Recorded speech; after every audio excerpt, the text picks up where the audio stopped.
Hey, listen, we're closing out a series called Freedom Maker. That's actually our theme for the entire year is freedom. We want you to experience freedom in your life, but yet so many of us are going to miss out on that freedom. So we kind of centered around this thought, that the quality of your decisions determines the quality of your life. So you don't even have to be a Christian for this to apply to you. If you make bad choices, the quality of your life is going to be pretty poor. All right, but if you make good decisions, if the quality of your decisions are good, then the quality of your life is also going to reflect the decisions that you make. So when your values are clear, your decisions are easier. So we all have values, and our decisions should bring us closer to our values. And that's kind of what the problem is. All of us say we have values, but then our choices take us farther away from the things that we say we actually value. So we rarely get to experience freedom. So today, as we close the series out, I want to kind of give you this thought, all right, this phrase. When I commit, I don't quit. It even rhymes. That's because I'm a rapper, throwing it out there for you, little lyrics. And so when I commit, I don't quit. So when I commit to something, I'm not going to quit. And all of us, we can agree, it's super easy to start something. It's a lot harder to finish a project. I'll give you a real life example. So about 4 years ago, my wife and I, we started a whole renovation project for our guest bathroom upstairs, and it was a whole big deal. And as we were going through it, we were actually putting frames, kind of like this wood framing around the tub up there. And we got this piece cut, and we cut it the exact way it was supposed to be, except reversed. By that I mean the wood on the side that we cut, the side that would be showing had all the writing on it. So obviously you just get a new piece, but we didn't have any more, so you know what we did? I left it alone. You know why? Because it was my kid's bathroom. I honestly don't care about the bathroom, not them, all right? So I just left it alone, and honestly, it sat that way for 4 years, all right? Aaron's parents were in town this past week, and we finally finished the project, and it felt so good. It was hey guys, it only took us 4 years, but we finally finished this thing. Because it's super easy to start something, you get excited about it, but it's a whole different story to actually finish the thing that you started.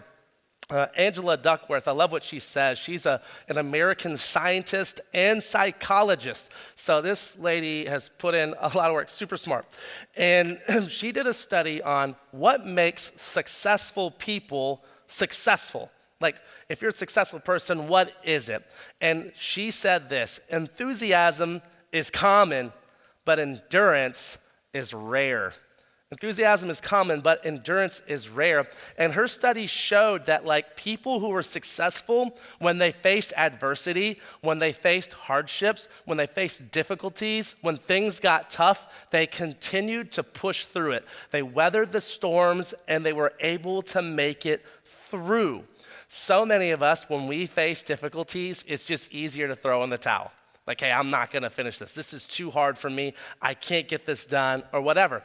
And you have to realize you have an enemy that wants you to quit, right? If you're a follower of Jesus this morning, you have a huge target on your life. And it's oh, you're married? He's going to want you to quit that. You have kids, he's going to want those relationships to fall apart.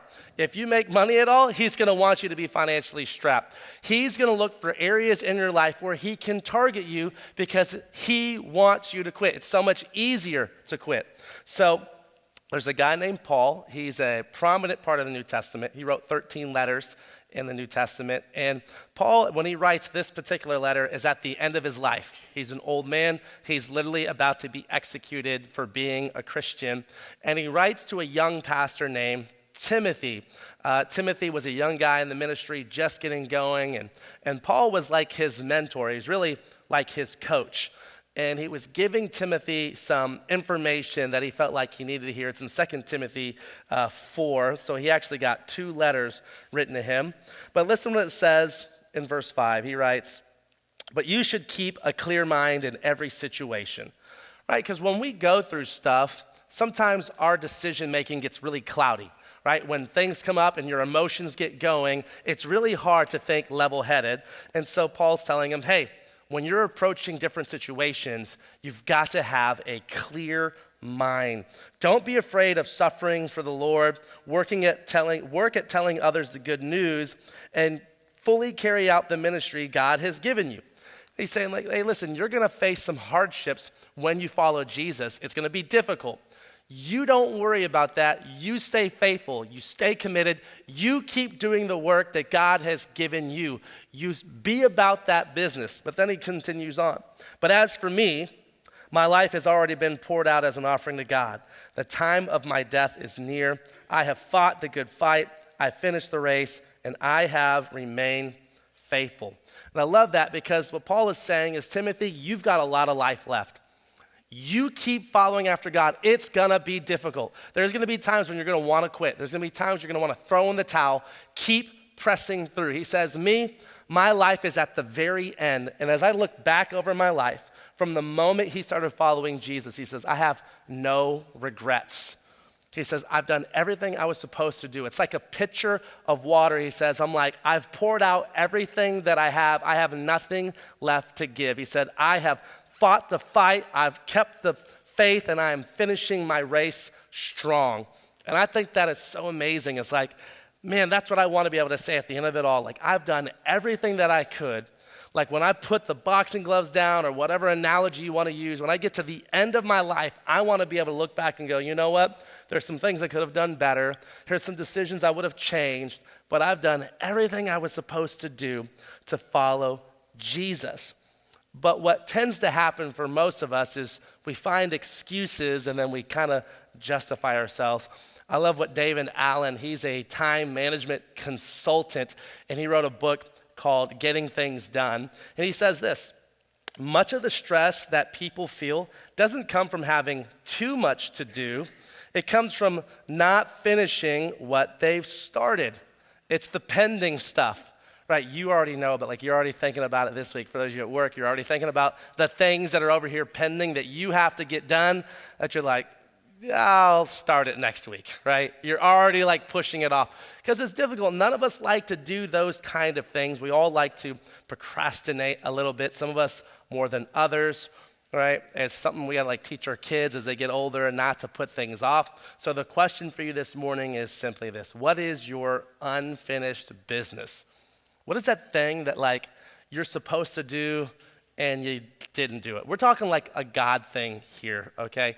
Thinking about this, like maybe you were gonna like talk to someone about your faith. Maybe you're gonna invite someone to church and then you got scared and you didn't. You know, like literally we put an invite card in your hand today. Maybe this is your opportunity to be able to go and do that. Maybe you're supposed to share your faith with someone. Maybe you were gonna call that person to try to like start to mend that broken relationship. Maybe for you, it's like, hey, I'm gonna join a small group. You didn't. Maybe for you, it's I was gonna get baptized and I didn't. Maybe it's I'm gonna start getting healthy and you hadn't started.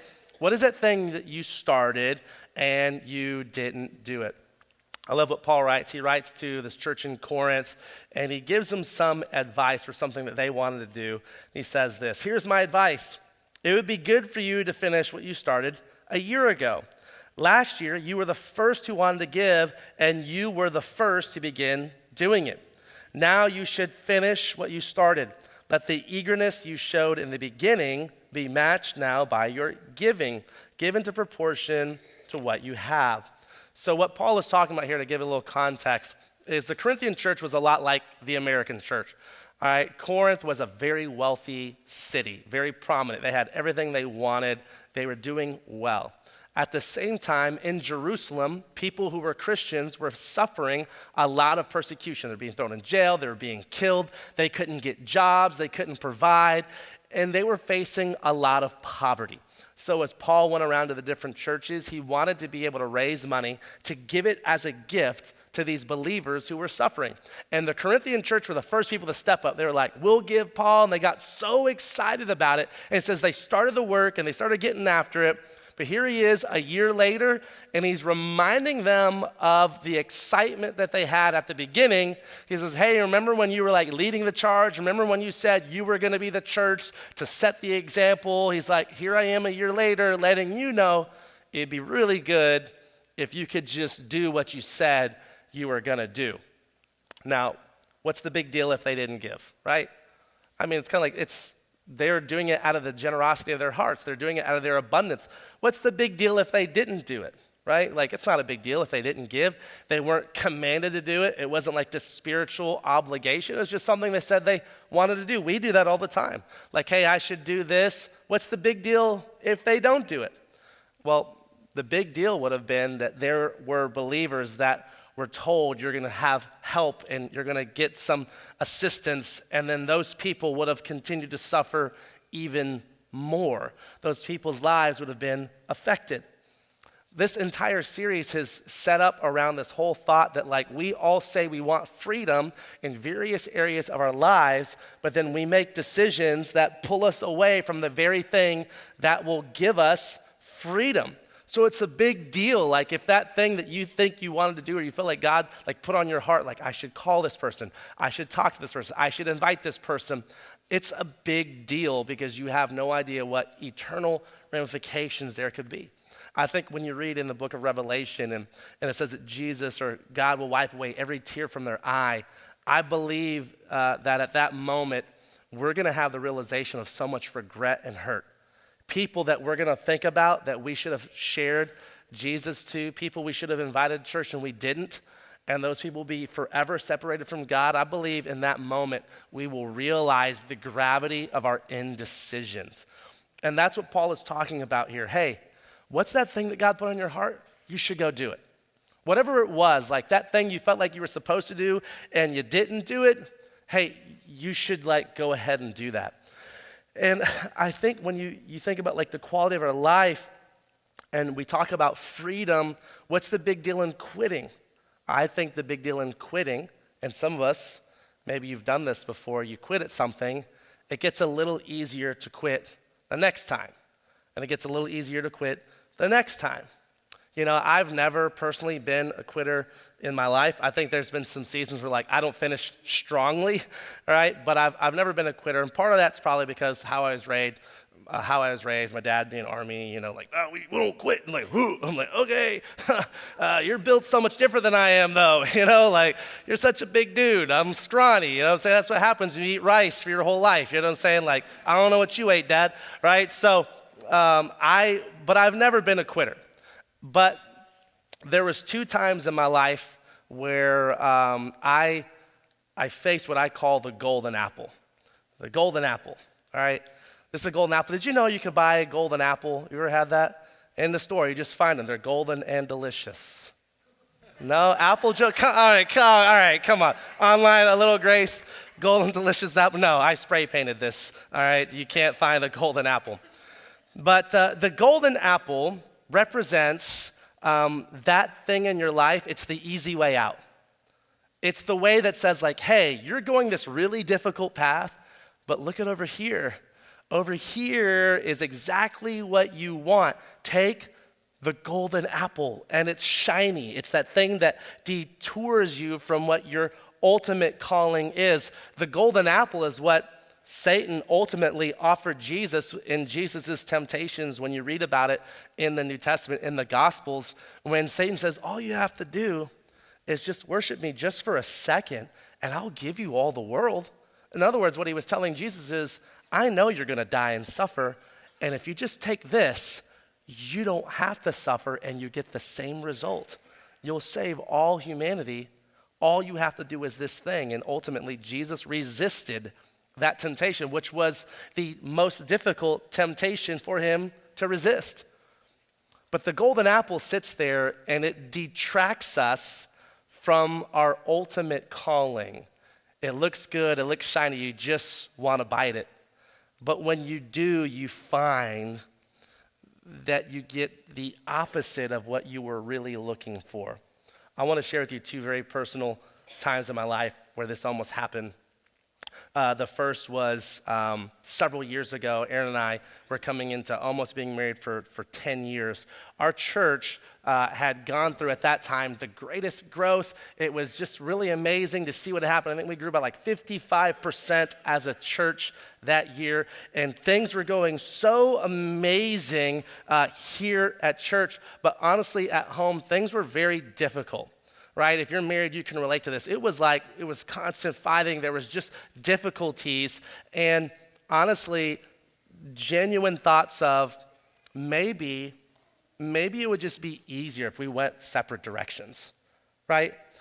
If you're successful at something or if you experience success, it's really hard to be in a place where everyone says you're amazing and then to be in another place and to feel like you're the worst person in the world, right? And that's kind of what it felt like. And as we were fighting, now Aaron and I, we never had other people or anything like that, but it was this lie that it would probably be easier on our kids and everything else if we just chose to go different directions. It was a shiny apple. It was an easy way out. And I remember calling a friend of mine who's a counselor, and I said, hey, man, we need to just talk with you, and we need some help. And as we met with him, we were able to see some of the things that we were seeing in the wrong way. And instead of fighting with each other, we started fighting for each other. And those moments, I believe, saved our marriage. This year in May, Aaron and I were married for 15 years. And listen, I'm not telling you that it's been all rosy and amazing since then. Honestly, there's still times that we fight, and it's honestly because she's not agreeing with what I'm telling her. You know what I'm saying? I'm like, I tell my wife, I'm like, do you not know I speak to God? Like, do you not know this? Right? How are you the only one that doesn't know this? Right? No, I'm kidding. No, we still fight, but we know how to fight for each other, and our marriage is stronger for it. Like, we have people, man, they've been married 30, 40, 50 years. You don't get there unless you go through some stuff. But most people miss out on the amazing parts of marriage because there's a golden apple. The golden apple is that person has the thing that your spouse doesn't have. And I learned this a long time ago. There's a Pareto principle called the 80-20 rule. You'll only have 80% of whatever you want in life. 20% you'll never have. Your spouse will only be 80%. They'll never have 100%. They'll only be 80%. Because the longer you're married, you're like, no. Newlyweds, you're like, no, they have everything. Like, okay, that's why you're a newlywed, all right? The reality hasn't hit you yet. They only have 80% of what you want. Teenagers, I say this to teenagers all the time, like, you're dating that person, they just be texting you, sending them pictures. They're only 80%, right? 80%. And we focus on the 20% we don't have. That's the golden apple.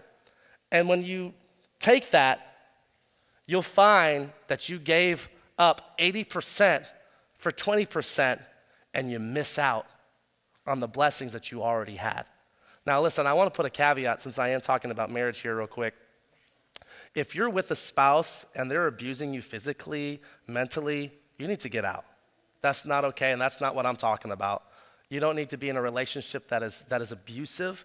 If you're in a relationship that is consistently cheating, where someone is cheating, that is not like something where you have to like fight through and think that like, you're doing God a service by like staying with the person. That's not accurate at all. So I want to put that out there because that's important just to say like, oh, the pastor says we're not supposed to quit. No. No, there's some times where like you need to be healthy as well, okay? But often, if we're honest, a lot of the things that pull people away is the golden apple. The second time that this happened to me was less than a year later. Aaron and I were doing better, a much stronger place, and I just shared with you how our church was like doing the best. Well, the very next year was the complete opposite. It was like a standstill. It was like everything that I felt like I was doing, I felt like I was working hard, it literally came to a stop. And it was very frustrating for me the way that I'm wired. It was just like, why can't I get this thing moving? Why? Like I felt like we were doing all the right stuff, but like we just weren't doing anything else. It was like just running into a wall. We weren't moving. And I just felt as a leader, as a pastor, maybe I had come to the end of like my run. You know, I'm like, maybe this is just how I'm wired. Maybe I'm just really good at starting stuff. Maybe I can't. Maybe like another guy needs to come in here and do this. And so while I'm going through like this season of like frustration and like as a leader, a lot of uncertainty and knowing I had a golden apple opportunity. I had a very large church contact me, and they wanted me to be their pastor. And I looked at that apple and I said, man, that looks pretty good. And as I started walking that path, as I started going down that road, I also did something else. I called another pastor friend of mine. I said, hey man, I need you to like coach me. I've never done this before. I've never been in this situation before. I'm still in my early 30s. I have a lot to learn about ministry, pastoring. Can you coach me? And I told them about both situations. I told them about my situation here, and I told them about this opportunity that I had. And I said, I just need some help. I need someone to invest in me and help me see clearly.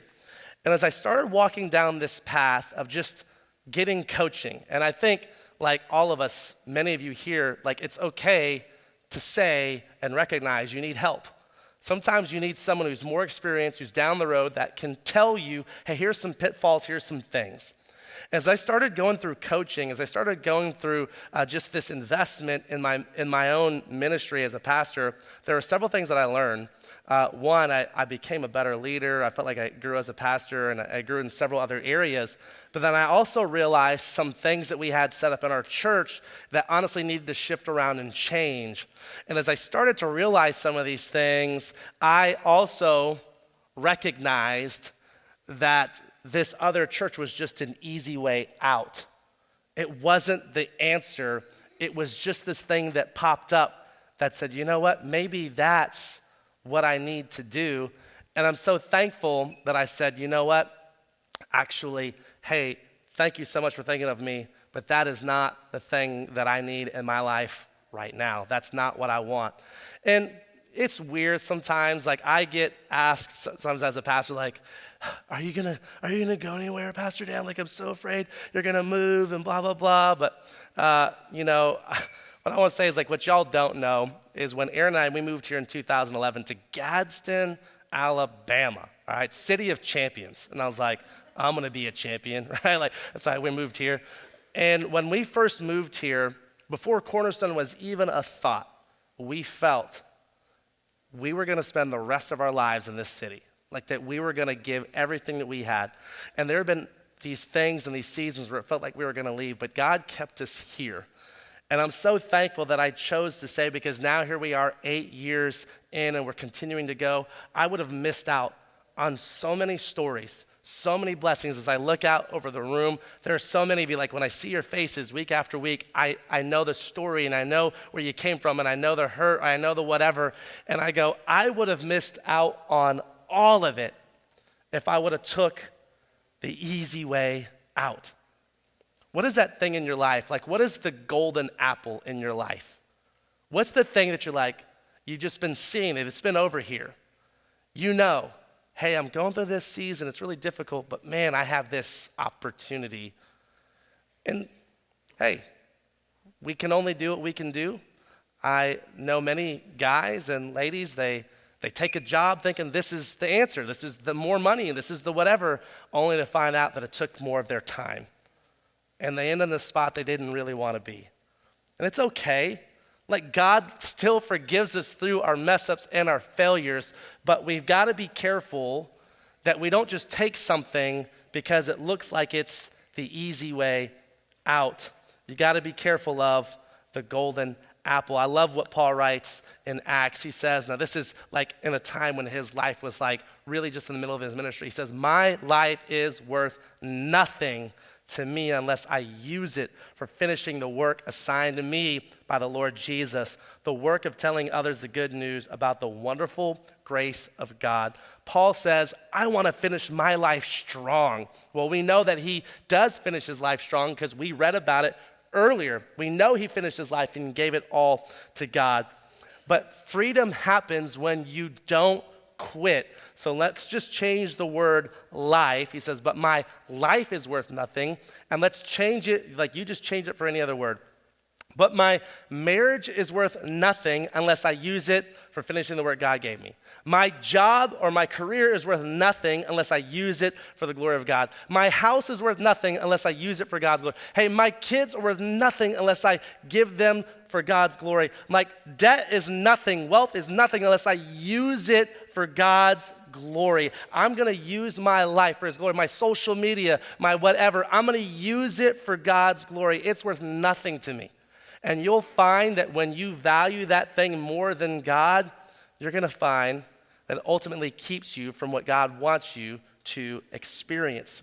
It's worth nothing. Nothing is more important then following after Jesus. And when you get those things right, and let me just remind people just in case, because it's not a marriage series, but just in case, wherever you're at, it's God first always. Then spouse, if you're married, they're second.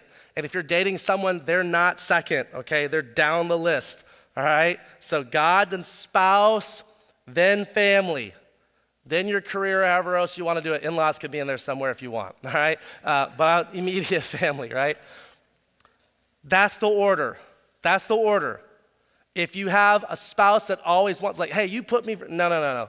No, you keep the order in right order, and you're going to find your life will be in order. Dang, I just came over that second service, and I feel like that was pretty good. Keep your life in order. I need to write that down. Someone write that down for me, all right? I don't even remember what I said, but I'll have to watch this. Because I didn't write that down. That was really good, all right? Keep your life. Anyways, it's there. It's online. It's there. It's recorded now forever, all right? So this morning, I want to challenge you to take your next step. Hey, to take your next step. What is your next step? As a matter of fact, it's a value that we have here at Cornerstone, is to take your next step. We believe that everyone has a next step. Every single Sunday when you show up, every person has a next step. For you, a next step might be, show back up next week. For you, a next step might be, hey, let me start praying. For you, a next step might be, hey, I'm going to invite someone to church. What is your next step? I mean, we value next steps so much that we have a whole card called Next Steps. And it's in your worship guide. It's actually in seat backs in front of you. But this card's amazing because it actually puts pen to paper to say hey, I have a next step and here's what it is. Maybe your next step is I need to start serving. This is your opportunity to do hey, I'm going to serve. Maybe for you it's hey, I've been showing up at the Cornerstone for a little while and I need to make this official. I need to join and be a member here officially. Hey, good news for you. Next step, literally after this service downstairs, we have lunch and everything. We have a membership class. We only do it 3 times a year. Stay after service and say, hey, I'm showing up. We got plenty of food, all right? Maybe that's your next step. Maybe your next step is baptism. Maybe your next step is, I don't know, fill in the blank. Maybe it's start giving. What is your next step? Everyone in this room has a next step. Maybe for you it's hey, I'm going to start reading the Bible. I think it's so cool. We got an incredible student ministry here on Wednesday nights, and there are several of the teenagers that have gotten together, and they started to go through a YouVersion Bible study together. They can keep up with what each other is doing, and they're checking in and say, hey, did you read the verse or whatever? Man, how amazing is that we have teenagers that want to at least spend time in God's word together when they're in their collective different places. What's your next step? We literally gave you an invite card to invite someone to church because that might be your next step. Maybe for you, your next step might be hey, I need to put my faith and trust in Jesus. Maybe I need to get baptized. What is your next step? We all have next steps. But the thing that will keep you from the next step is the golden apple. Someone else will tell them about Jesus. Someone else will invite them to church.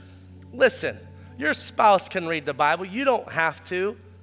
You don't have to give. Someone else can give. You fill in the blank. But every single day, the golden apple just sits there, and it's that constant temptation that all you have to do is take it, and your life is going to be so much easier.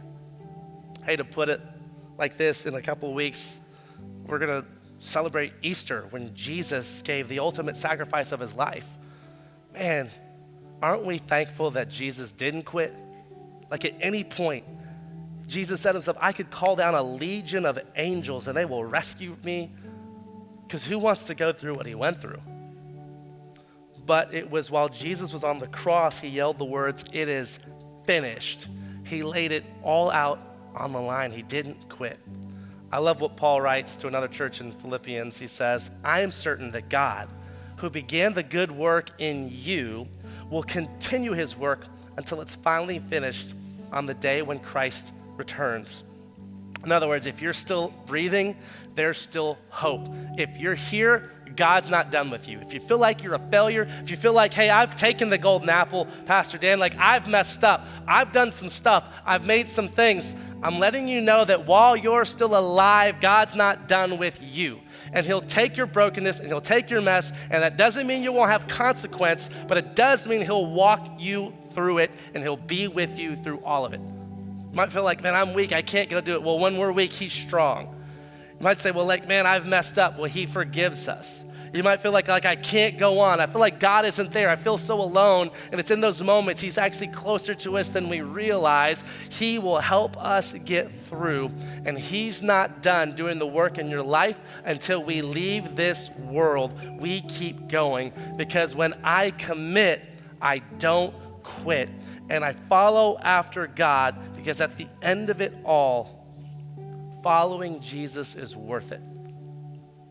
So in your life this morning, wherever you're at, whatever your thing is, whatever thing is tempting you away, I want you to know that following God is worth it. So when you commit to something, don't quit. Okay, let's pray together.